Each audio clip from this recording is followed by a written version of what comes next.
live. Yeah, we going live. Hey, we going live. Yeah, we going live. Yeah, we going. Yeah, we going. Yeah, we going live. From the 50-yard line, we going live. From the 50-yard line, we going live. From the 50-yard line. Hey. Slow moment. Yeah. All right, so Maxx Crosby, yes, decided to check himself into a rehab facility in 2022 to get sober. Yeah. And he remained there all last year. Now he says he feels better enough to, he feels better than he has in his whole career. Yeah, that's huge. Yes. Yeah. He attends Zoom meetings he attends Zoom meetings once a week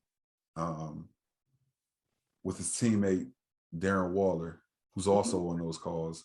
And he says he says he was his inspiration to finally go to rehab and get better. Yeah. Darren Waller, because we talked about when he was in Baltimore. Whew, that baby was struggling. He was struggling. Whew, he was struggling.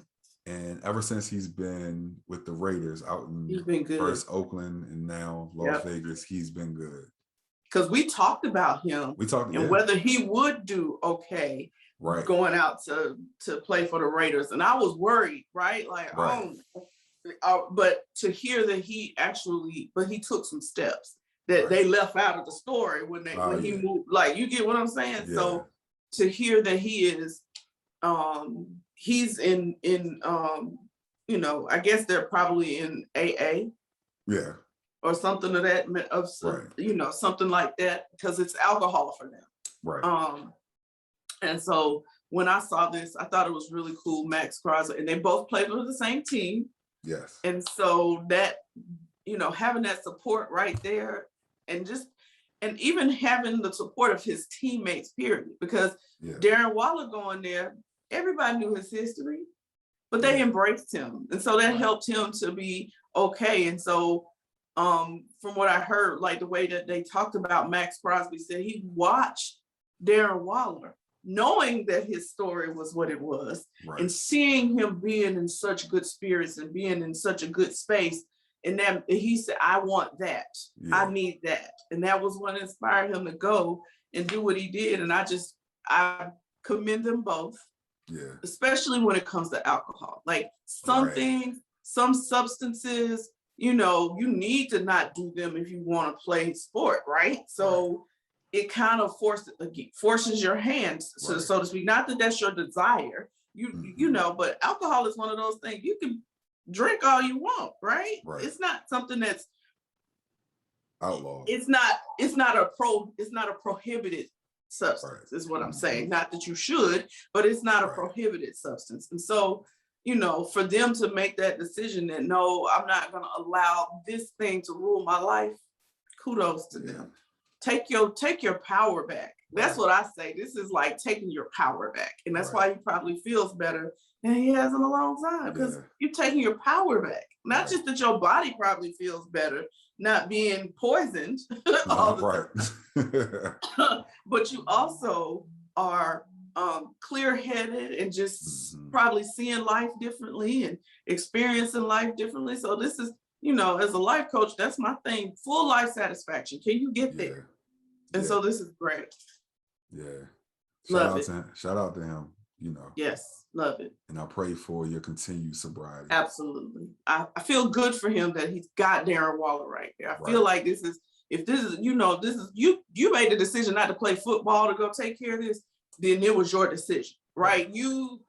I say that to people all the time. Don't force anybody to go do something, because that's not their desire, their true heart. Guess what they're going to do? They're going to go back to what they did. Who is it that's about to be reinstated? Ramsey? No. Somebody that got like indefinitely put out of the league. What's his name? Why can't I think of the kid's name? Like he had violated like 6 times. Oh my God, what's the kid's name? Josh Gordon? they're deciding whether he gets to come back to the league again. Wow. Okay. I did not hear that, but yes, man, that'd be awesome. I pray, yes. and I pray for his continued sobriety too. That's what I'm saying. Like, comes back that's to why I brought him up. Like, he needs that support around him, and those people around him. Like, that's why I feel like this is such a perfect thing for Maxx that Darren Waller is there. Yeah. Yeah.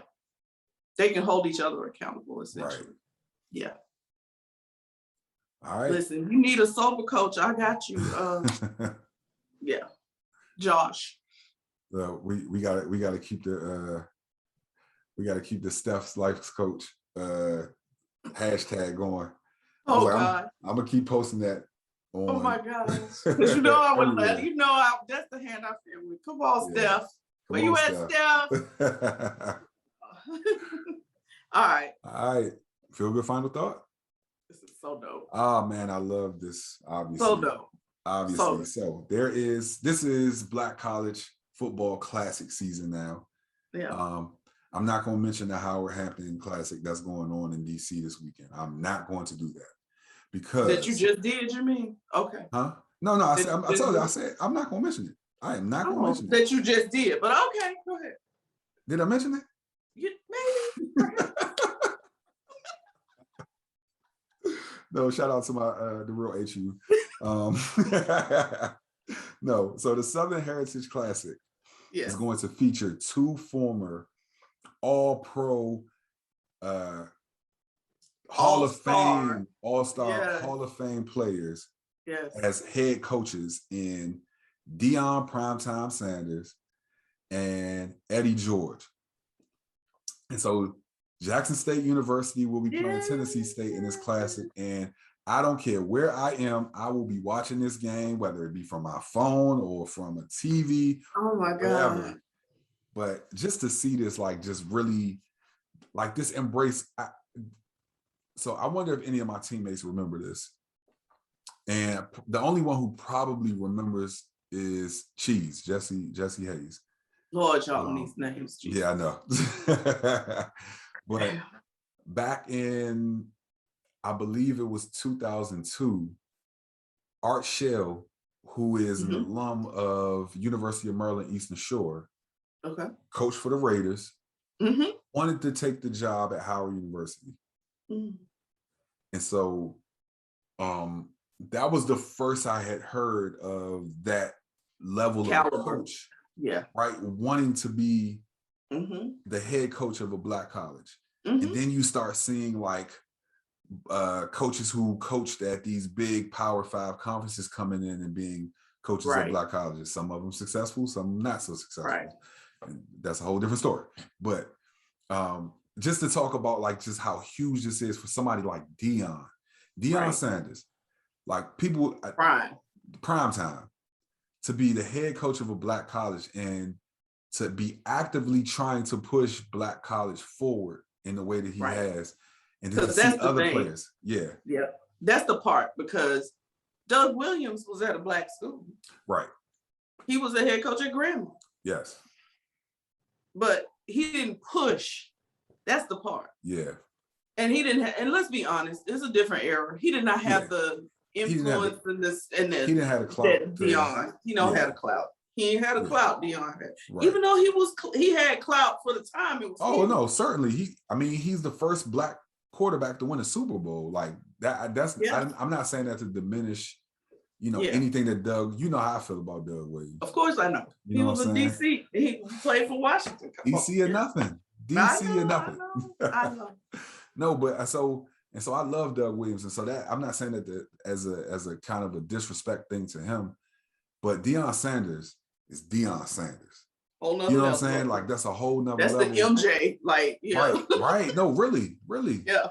And so just to see him, it makes my heart proud to see him do it. You know what I'm saying? Like, we haven't been able to get there this fall, but we gotta be we gonna get there. Coach Flea, if you're watching, you know what I'm saying? We gotta come there and just do a tour with you, and we're gonna do a podcast. One big powwow podcast on campus, you know what I'm saying, with some of the players, with the coaches, obviously Coach Prime, but I just would love to pick his brain just about what went into the decision making, and I'm talking about and I've heard people talk to him about it, and they get a very surface level thing, but I'm going to dig and get to the very thought and get to the core of what went into the decision to be the head coach of a Black college. Yeah. No. All right. So you heard it, Deion Sanders, Mr. Sanders, sir. Coach we Brown. would love to have that opportunity. Not just, we don't want you just to be on the podcast. That would be amazing. But we would love to come to your facility and do a podcast from Jackson State with you in your space. Right. Like we'll come to you. Yeah. We would love that opportunity. Thank you. Please and thank you. From our lips to God's ears to Deion's ears to, we're going to just make it happen. Make it happen. Let's go.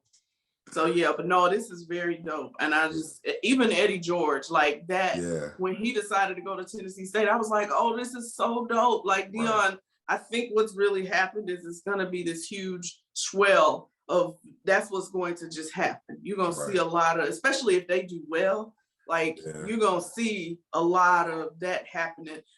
These Black colleges will hire these guys because of the influence they bring and the things that they can get done that the school can't get done. Right. Deion has made that place don't even probably look like it did before with the facilities that they have now. Right. Based off of him. After I saw that Aflac commercial with him and Coach Saban, I was like, come with it. Yeah. Yeah. That's what I'm saying. So that influence is something you can't get just off of sheer experience. Right.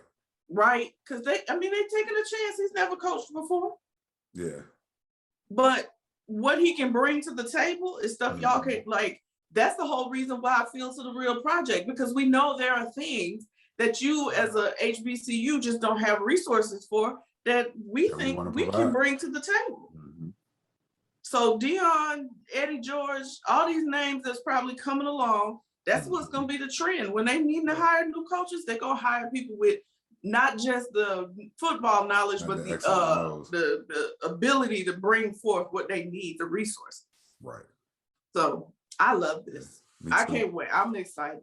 Yeah. Yeah. All right. Show picks. What you watching? So I stumbled on this show on Netflix because I love travel. Yeah. And I love architecture. I love, all that kind of stuff. And so I stumbled on this show. It's called The World's Most Amazing Vacation Rentals. Yeah. It is 3 young people. One's Filipino, one's Brazilian, one's Puerto Rican. They all live in America though. Yeah. But that's just their heritage. And they travel the world. These 3 people, it's 2 young ladies and a guy, travel the world, going to all of these very unique and amazing places and showing you that place from 3 different perspectives. Somebody on a budget, somebody who's got a little bit to spend, and somebody who wants to do it up luxury style. Yeah. In that same rent, it is, oh my God. I'm like typing in my bucket list places to go. Just off of watching the show, I gotta go to Bali. I'm like, I gotta make it. Like, it was amazing. Yeah. I'm gonna just say this, I know we gotta go. The first one I watched, it was in America. They went out to the desert. I can't remember, was it the Mojave? I don't know where they were. They were where were they? In Arizona, somewhere in the desert, to this house an invisible house. Because it was built by a movie producer who took the concept of, in New York, skyscrapers are built out of glass to try to not make them look so assuming of the landscape, right? Okay. So they took that and turned it on its side and made the house was all glass. And it literally, when you from afar, even close up, you can't see the house. It just looks like everything around it. Oh, wow.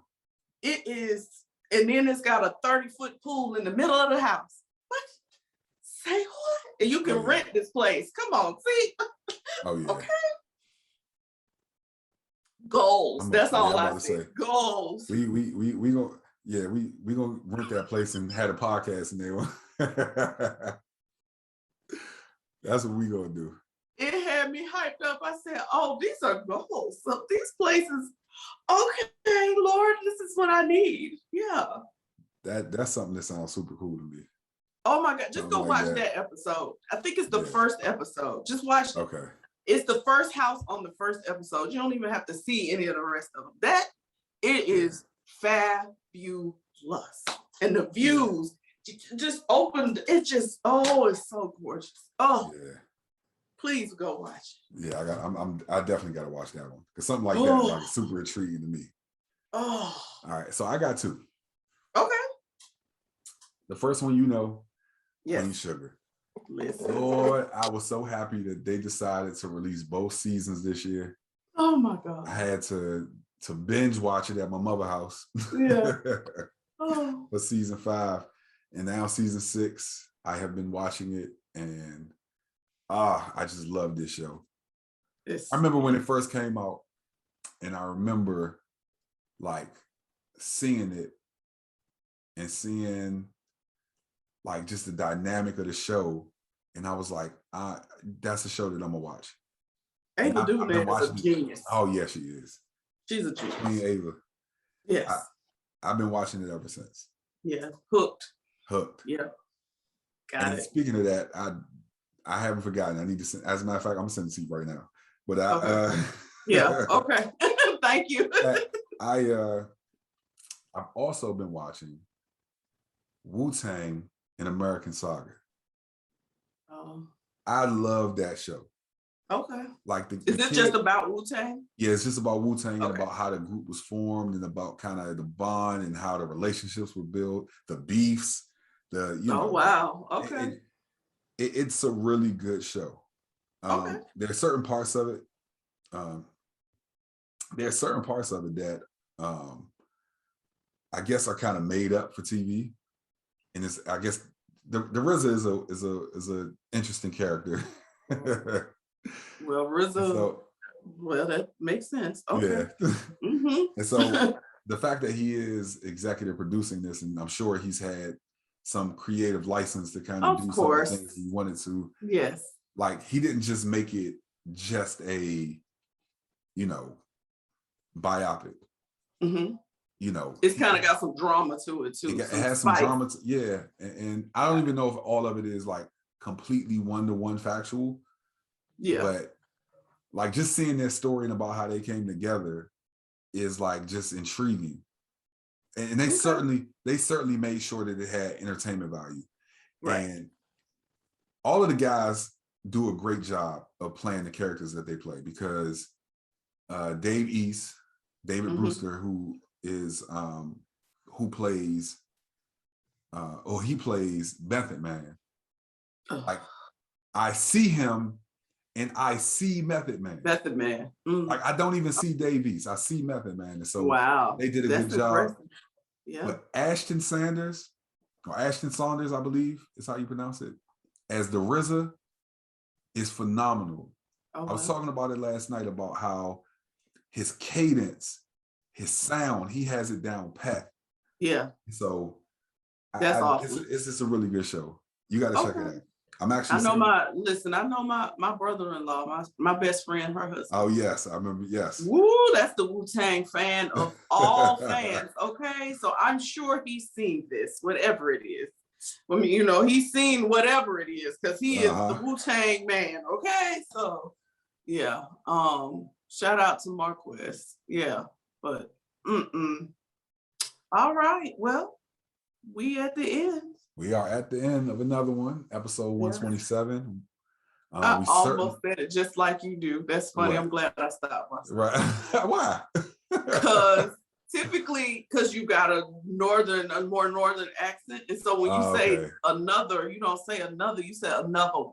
Another one, yeah. Another one. And so I was about to say, and so I was like, that's not how you talk. We're at the end of another one. Yeah. Episode 127. Guys, we certainly appreciate you guys who continue to watch and listen on on a daily basis. Tell your friends about it, share it with your people.